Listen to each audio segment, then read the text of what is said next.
오늘 우리에게 주시는 하나님의 말씀은 두 곳입니다. 먼저 누가복음 12장 54절에서 56절 말씀.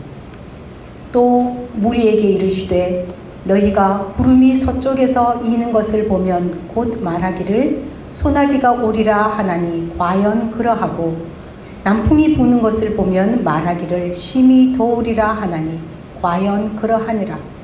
외식하는 자여, 너희가 천지의 기상은 분간할 줄 알면서 어찌 이 시대는 분간하지 못하느냐. 예레미야 1장 9절에서 14절 말씀입니다. 여호와께서 그의 손을 내밀어 내 입에 대시며 여호와께서 내게 이르시되 보라, 내가 내 말을 내 입에 두었노라. 보라, 내가 오늘 너를 여러 나라와 여러 왕국 위에 세워 내가 그것들을 뽑고 파괴하며 파멸하고 넘어뜨리며 건설하고 심게 하였느니라 하시니라. 여호와의 말씀이 또 내게 임하시니라. 이르시되 예레미야야, 내가 무엇을 보느냐 하시매 내가 대답하되 내가 살구나무 가지를 보나이다. 여호와께서 내게 이르시되 네가 잘 보았도다. 이는 내가 내 말을 지켜 그대로 이루려 함이라 하시니라. 여호와의 말씀이 다시 내게 임하니라. 이르시되 내가 무엇을 보느냐. 대답하되 끓는 가마를 보나이다. 그 윗면이 북에서부터 기울어졌나이다 하니 여호와께서 내게 이르시되 재앙이 북방에서 일어나 이 땅의 모든 주민들에게 부어지리라. 아멘. 오늘 말씀은 시대의 분간이라는 제목으로 김은근 목사님께서 말씀풀이하여 주시겠습니다. 반갑습니다. 잘들 지내셨죠? 네. 한 번 더 인사합시다. 반갑습니다.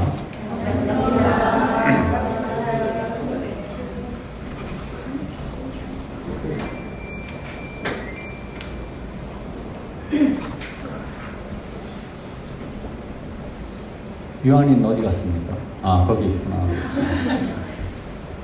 성백골 교수님 왜 이렇게 깔끔하게 하고 오셨나요?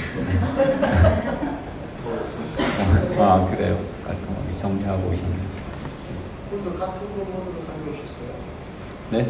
지난번에 그 부분으로 다녀오셨어요? 아닙니다. 네. 지난번에 교수님만 읽은 본문입니다. 자, 기독교 교회의 이제 3대 요소 이렇게 얘기하면 여러분 첫 번째는 영성입니다. 교회에 필수적으로 있어야 될 거 영성입니다. 사실은 교회뿐만 아닙니다. 어떤 조직이든 기본적으로 가져야 될 것은 진리에 대한 이해입니다. 첫 번째입니다. 국가도 그렇습니다. 개인도 그렇습니다. 조직도 그렇습니다. 영성입니다. 영성은 다름이 아니라 그냥 하나님, 진리 자체, 절대 가치 자체가 나와 동질성을 이루는 겁니다. 내가 그와 같아지는 것입니다. 내 안에 깨우치든지 외부로부터 침입을 당하든지 여튼 그래서 우리가 하나님 말씀, 하나님을 닮아감, 예수 그리스도화 되어감, 동질성을 확보함을 영성이라 부릅니다. 근데 이 영성은 길이기도 합니다. 어떻게 사는 게, 어떤 길을 걸어가야지, 어떤 것들을 향해 걸어가야지, 어떻게 하면 잘 살게 될까? 이게 이제 국가의 기초, 아니면 뭐 철학의 기초, 철학적 기초 이렇게 불리기도 하는 뭐 그런 종류의 것들입니다. 이게 있어야 그래서 도는 존재이면서 길인 거죠. 존재이면서 길이에요. 어떻게 살아가야 될까? 이게 없으면, 절대가 없으면 모든 것들이 상대적인데 상대는 길을 찾지 못합니다. 그리고 저번에 얘기한 것 같이 인간의 특징이 자기를 위해서 무엇을 해야 할지 알지를 못합니다. 여러분 모두가 자기를 위해 그렇게 살고 가족을 위해 살고 교회를 위해 살고 하겠지만 이 영성이 없으면 자기를 위해서 무엇을 하는지를 알지 못하면서 그것을 위해 자기를 헌신합니다. 자, 인간은 자기가 자기를 위해 무엇을 해야 되는지 알 수 없습니다. 영성만이 길을 만들어냅니다. 하나님 말씀만이, 하나님과의 접하는 것만이 길을 만들어냅니다. 두 번째는 이 영성이 하나님의 말씀이 큰 역사적 사건이든 작은 역사적 사건이든 이것들을 만나고 부딪히면 거기에서 시대의 정신이 마련됩니다. 절대정신이라는 어떤 하나님이 절대 이성, 절대 정신, 이것은 이제 근대 철학에 있어서 하나님을 일컫는 다른 말이라 이렇게 생각해도 됩니다. 도, 자연, 법, 이런 동양에서 이렇게 얘기해도 관계없습니다. 근데 그 두 번째는 그것들이 만들어내는 말씀이 시대와 부딪혀서 시대의 정신, 그게 우리에게 다가오는 것입니다. 발견되는 것입니다. 예수님은 발견된다 그러고 칸트는 지나고 난 후에, 헤겔은 지나고 난 후에 그거는 발견될 수밖에 없다 이렇게 얘기하지만 예수님은 오늘 본문에서 그걸 너가 모르냐? 어떻게 하나님의 말씀이 역사와 부딪혀서 새로운 정신, 이 비전 이렇게 불러도 됩니다. 그냥 비전이 만들어집니다. 여러분, 사람이 비전이 있고 가정이 비전이 있고 교회가 비전이 있을 때 하나님의 명이 거기에서 발견되고 그리고 우리는 생동감이 느껴집니다. 하나님의 명이죠. 야, 그거 이루어야 되겠다. 이 가슴이 뛰게 되는 거죠. 야, 교회가 이루어야 될 일이 있어. 하나님 나라라는 거대 담론이 있지만 그 밑에 수없는 이루어야 될 것들을 하나하나 이루면서 그 비전이 우리를 이끌어갑니다. 물론 똑같은 단어는 아닙니다. 그럼에도 같이 한번 써봅시다. 예언자적 자질, 비전, 혹은 역사의 전망, 시대의 뜻, 이런 것들을 같은 단어라고 인식하고 한번 얘기를 해봅시다. 그것이 여러분들을 이끌어갑니다. 그것이 있으면 살아있어요. 생동감이 넘쳐요. 그거를 동양에서는 명이라 부릅니다. 명. 천명을 받았어. 천명을 받았어. 이 명이 있으면 생명이 돼.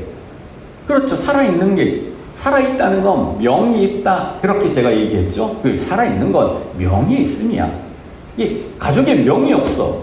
모두가 자기 안에서만 명을 가져. 쉽게 말하면 교회는 교회 부흥, 가정은 가정 잘 되는 거, 나는 내가 잘 되는 거, 이런 건 바깥에 명이 없어. 이런 사람은 활력이 생길 리가 없습니다. 자기를 팔아먹고 자기를 종화하고 끝내는 다른 것에 종이 되어 살아가게 됩니다. 두 번째가 그것입니다. 세 번째, 마지막은 시대 정신을 담을 수 있는 그릇입니다. 그릇이라니까 형식이어서 별로 소중하지 않은 것 같은데 이것이 완성입니다. 완성이면서 시작입니다. 그것은 법, 제도, 조직, 프로그램 이런 것들입니다. 예를 들어서 새로운 시대 정신이 하나 발생했어. 그거는 좀 시대의 조규죠. 흘러오는 거죠. 민주 이런 게 하나 발생했어. 근데 이 민주는 왕권의 시대에 왕이 가지고 있던, 왕조가 가지고 있던 조직 안에 민주는 담을 수가 없습니다. 그 민주 제도를 만드는 것 자체가 개혁이고 완성이 되는 겁니다. 대단히 소중한 겁니다. 이 세 가지. 여러분의 가족은 그게 있는가? 우리 교회는 그것을 가지고 있는가? 나는 나의 절대적 영역이 뭐야? 없는 사람은 거의 없습니다. 상대적 영역이라고 하면서도 자기의 목숨을 거기에 겁니다. 돈 같은 거, 안정을 거기에 기여하고 이런 것들이죠.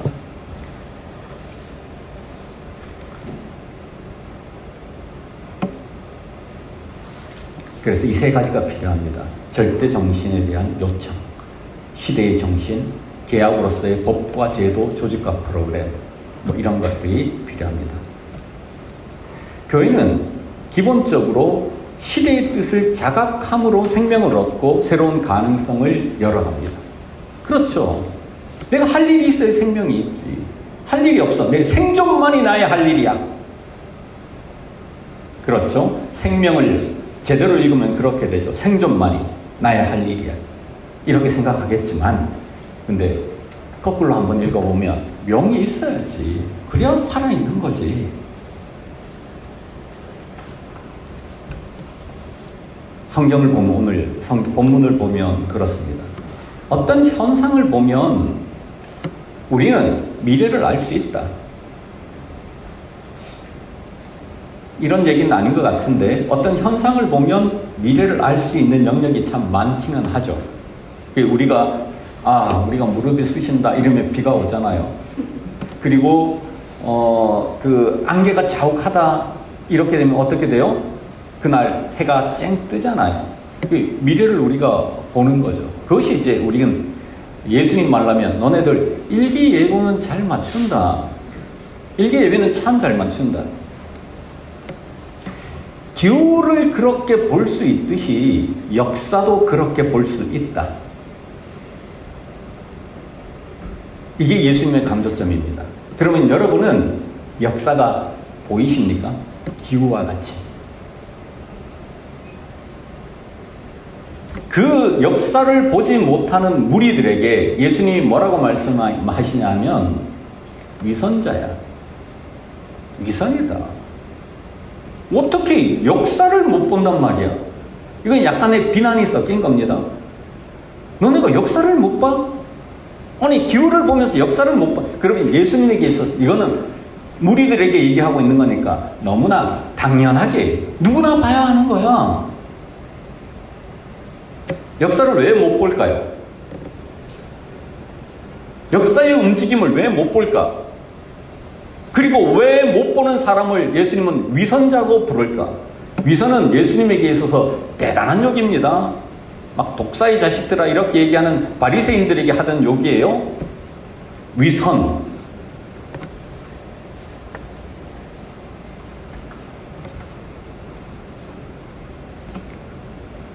절대정신을 안다고 하는 사람들이 시대정신을 몰라.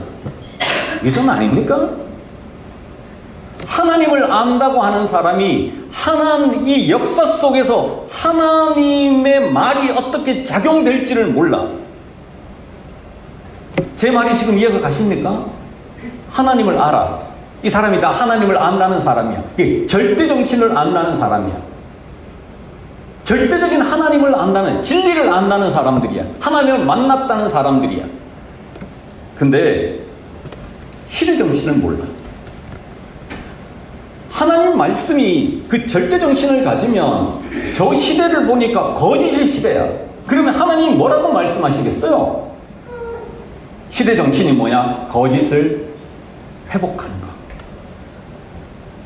어떤 시대를 보니까 아니면 우리의 가정을 보니까 우리의 시대, 우리의 세계를 보니까 무관심이 아니야.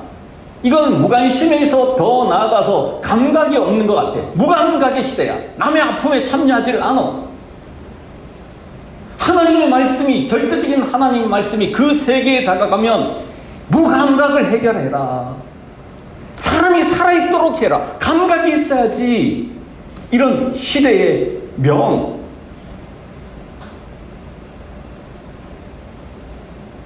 어떤 집단을 보니까 이게 너무나 분리가 커. 50%가 모든 재산의 95%를 장악하고 있고 하위 50%가 5%의 돈을 가지고 싸우고 있어. 어느 나라입니까? 대한민국입니다. 그 역사적 현실에 하나님 말씀이 접하게 되면 어떻게 되겠습니까? 그렇게 살지 마라. 나누고 살아라. 절대정신, 하나님을 안다고 하면서 역사의 문제에 접근하지 않고 하나님의 말씀이 역사를 만나지 않으면 위선입니다. 한국교회가 거기에 접하지 않으면 위선이고 우리가 거기에 거기에 명을 받아들이지 않으면 우리는 위선자가 됩니다. 시대의 정신을 알지 못하는 선이라고 주장하는 것들은 반역사적입니다. 반역사가 자기를 강조하면, 자기를 주장하면 악의 위험성에 빠질 가능성이 높습니다. 그래서 시대의 명을 우리는 누구나 들어야 됩니다. 한국 근대사도 그렇습니다. 시대의 뜻에 순응하지 못하는 모든 조직은 그것이 제국이라 할지라도 그것은 망합니다. 그게 역사의 뜻입니다. 제국이 어떻게 망했을까? 강하면 점점 강해졌을 건데 세계를 장악했던 모든 제국이 다 망했습니다. 어떻게 망할 수 있을까? 힘이 있는데도 불구하고 시대의 뜻을 저버렸기 때문에 그렇습니다. 그럼 개인은 그렇지 않을까요? 시대의 뜻을 따라오지 못하는 개인은 모두가 망하게 됩니다. 개학의 한국 사회를 한번 보십시오. 모든 사람들이 서로 간에 개학이 한번 보십시오. 그게 막 서로 싸웠어요. 어떤 사람들은 위장 척사를 해야 된다. 외국과 접하면 안 된다. 대화하면 안 된다. 어떤 사람은 동도서기를 해야 된다. 동쪽의 도와 서쪽의 기술을 서로 융합해서 새로운 세계를 열어가자. 근데 동쪽의 도는 우리가 가져야 한다. 이거 맞는 얘기 같죠? 마지막 얘기가 뭐예요? 개화파예요. 열자. 그들을 받아들이자. 시대의 흐름이 뭐였을까요? 여는 것이었어요. 나머지는 다 사라집니다. 우리는 그 세계를 우리는 지금 받아들이고 그 세계가 가져다 주는 물질과 그 세계가 가져오는 민주라는 것을 왕국이 수용하기 시작해요. 그때 왕국이 어떻게 민주를 수용했을까요? 그때 정말로 괜찮은 사람들이 어떤 선택을 했을까요? 왕을 지켜야지.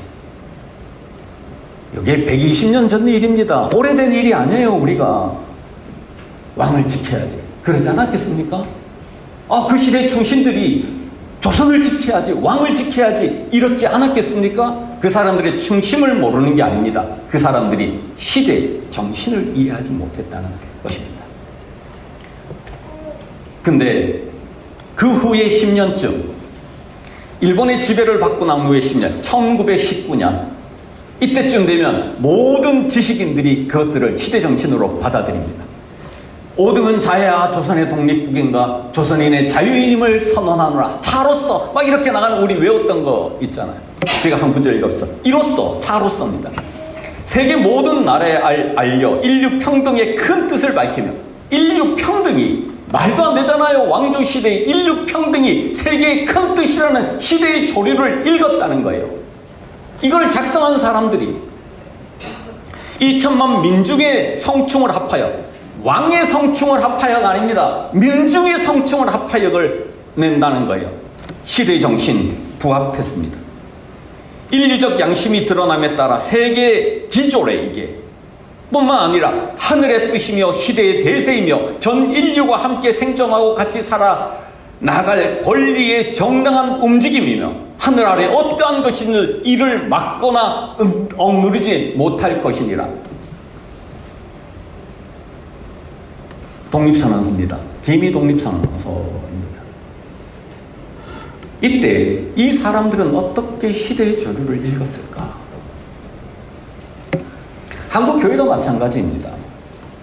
한국 교회가 부흥한 건 저번에 이제 개인 전도를 위해서 그런 게 아니다. 개인 전도를 위해서 부흥한 게 아니다. 이런 얘기를 한 적이 있습니다. 개인 전도 열심히 해서 부흥한 거 맞습니다. 근데 이제 진짜로 부흥했을 때는 언제냐 하면 시대의 뜻과 무관하지 않습니다. 그럼 교회는 무엇을 했는가? 개하기에 변혁, 평등, 개화, 독립 이런 것들의 시대의 언어였습니다. 이런 것들을 다 추상화하면 뭐냐면 국가의 건설이에요. 조선이 끝난 걸 알았어.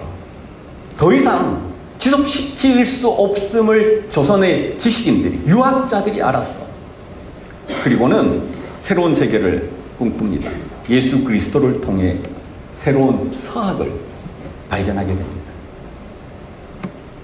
그리고 거기에 헌신했습니다. 왕국에서 민국으로 새 가능성을 열어갑니다. 이 새 국가에 대한 대안을 고민하던 조선의 지식인들이 기독교로 몰려듭니다. 첫 번째 부흥입니다. 우리는 어디에 서 있어야 할까? 지금 시대적 요청은 무엇일까? 시대의 뜻은 무엇일까? 거기에 자기 몸을 실으면 그것은 흘러 바다가 됩니다.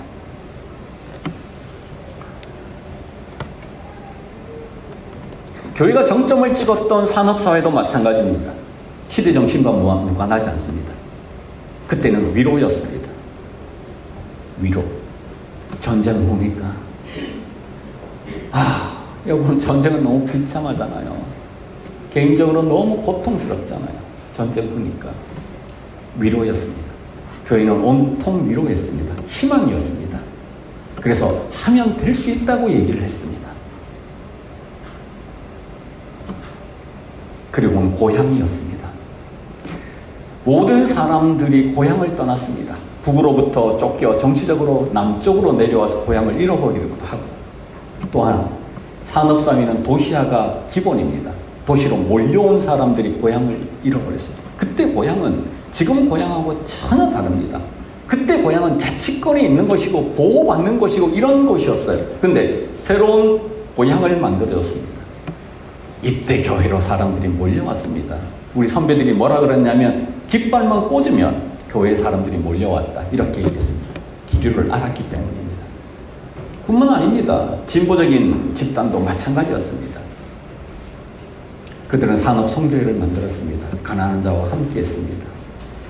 그들은 민중교회를 만들었습니다. 그들 속에서 그들은 살고 고통당했습니다. 그때 교회는 신뢰를 얻기 시작했습니다. 양쪽으로부터 다.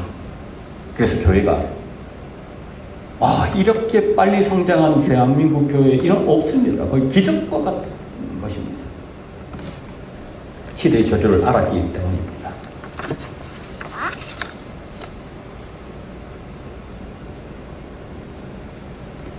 시대의 정신은 제약성이 있습니다.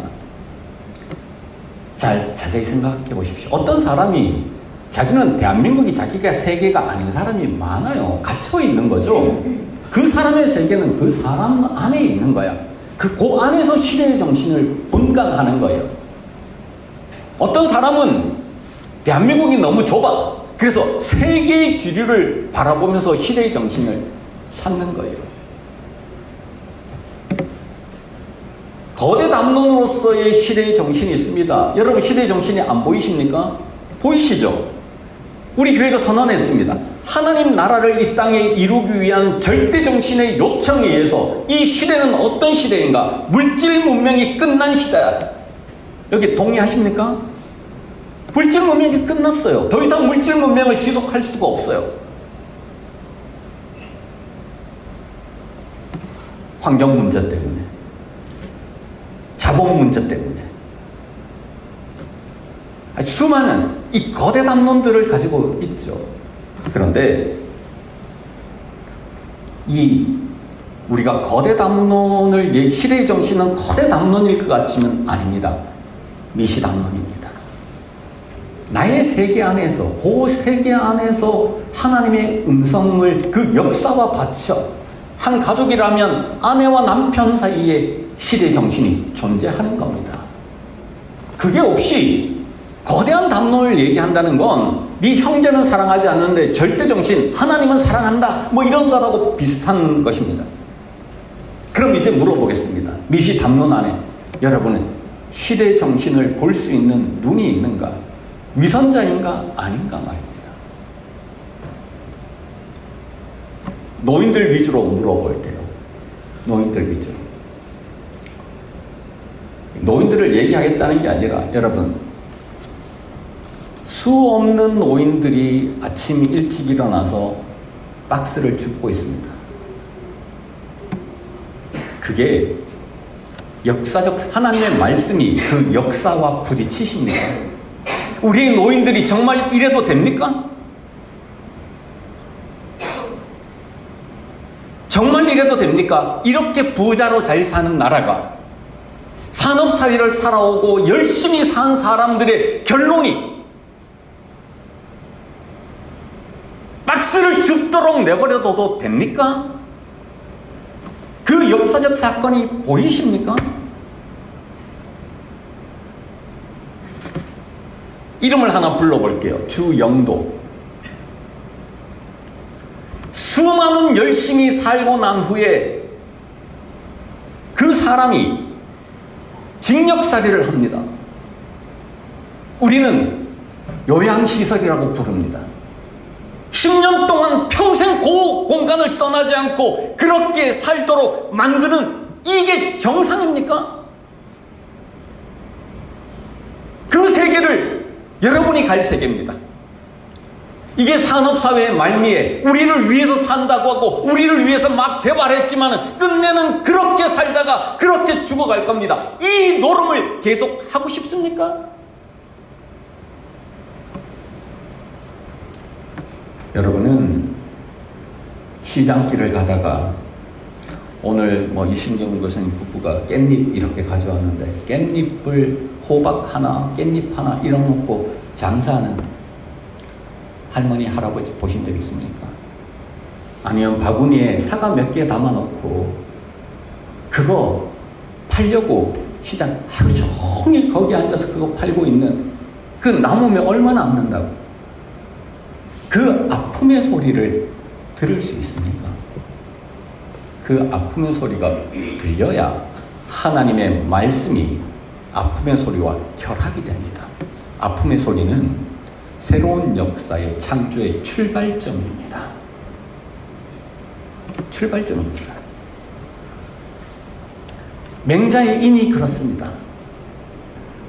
아담 스미스의 도덕 감정론이 그렇습니다. 타자의 고통에 즉각적으로 반응하는 감정. 이게 역사의 국가의 기초이고 인간의 기초라는 거예요. 어질다. 이런 거예요. 왜 우리는 시대의 정신을 볼 수 없는가? 한 사람을 사랑하지 않기 때문입니다. 시대의 아픔과 고통을 우리는 하나님의 말씀을 하나님 말씀으로 신앙으로 읽어버렸기 때문에 그렇습니다. 하나님의 말씀은 이 역사와 부딪혀서 읽어야 합니다. 내 삶과 부딪혀서 우리 가정과 부딪혀서 그래야 이것은 살아납니다. 살리는 일이 됩니다. 무관심은 사람을 죽입니다. 무감각은 사람을 죽입니다. 감각이 없다. 이게 한센병이에요. 그러면 그 사람이 건강하겠습니다. 감각이 없다. 이게 자폐증이에요. 내가 우리 이 세계만을 바라보고 있는데 옆에 사람이 죽어나가든 안 아프든 아무 관심이 없어. 세월호에 수많은 애들이 죽어가던 이태원에서 참사를 당하던 감각이 없어. 이건 무관심이 아니에요. 우리가 관심하면 그러면 우리는 의식을 저쪽으로 돌리면 된다. 이런 것들이 아니에요. 우리는 이미 무감각한 세대에 이렇게 살고 있어서 무감각을 넘어설 수 있는 새로운 세계를 건설해내는 것. 이게 시대, 좀 살아있어라. 살아있어라. 공간 지각력이 없어. 내 옆에 누가 있는지를 안 보여. 그 전체 속에서 내가 할 일이 무엇인지도 안 보여. 시대 정신이 없어. 그러면 주께서 이렇게 말씀하십니다. 위선자들아, 네가 예수 믿는다고? 네가 뭘 했는데? 위선이지, 위선.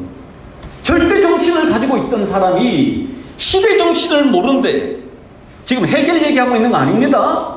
그냥 해결의 언어를 빌렸을 뿐이에요. 시대 정신을 모르는데 그래, 한 사람을 사랑하지 않고 다른 천하로 우리가 나아갈 수 있나? 수신이 없고 재가가 없는데. 낮은 자리 교회는 올 한 해 곁을 강조했습니다. 세포를 살리자. 신경세포를 살리자. 이 신경세포를 살리는 일은 우리 교회만의 일이 아니다. 우리가 살아야 세상의 신경세포도 살리지. 저 사람이 아프면 나도 아파야지. 저 사람이 기쁘면 나도 기뻐야지. 적어도 저 사람이 기쁜 데는 참여 못해도 즉각적으로, 반응적으로 그 사람이 아프면 나는 눈물을 흘려야지. 눈물이 마른 세대.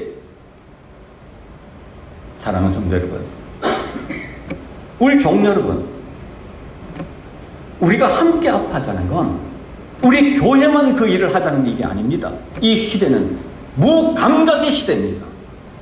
역사의 감각을 살려내라. 정실의 정실이죠. 그것을 향해 사는 사람들은 살 것입니다. 생동감이 넘칠 것입니다.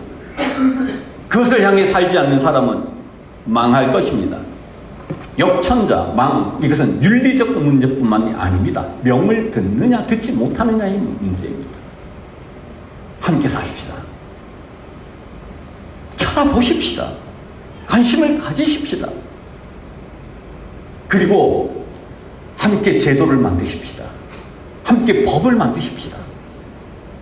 그래서 네가 아플 때 내가 아픈 세계, 애통해하는 자는 복이 있습니다. 하나님 나라가 그들의 것입니다. 아파하는 자는 복이 있습니다. 하나님 나라가 그들의 것입니다. 그런 세계를 열어가는 저와 여러분 되시기를 간절히 축원합니다.